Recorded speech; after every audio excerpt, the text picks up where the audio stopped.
តែយ៉ាងម៉េចទៀតទៅអូនខំនៅផ្ទះមិនហ៊ានចេញដើរទៅណាទេត្រូវថាមិនតាន់មានផ្ទះទៀតណាណែអូននៅចាំផ្ទះរាល់ថ្ងៃណែ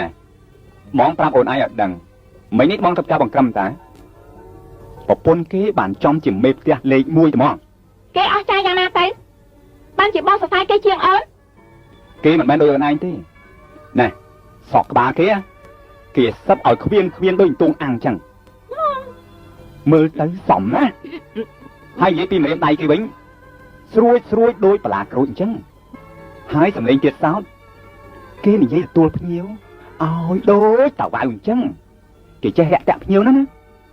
ហើយណែអូនឯងដឹងទេគេចេះស្លោសម្លោទំពាំងស្នោស្អីទៀតផងឆ្ងាញ់អើយឆ្ងាញ់អស់ចាហ្មងបងអស់បាយ 4-5 ចានហ្នឹង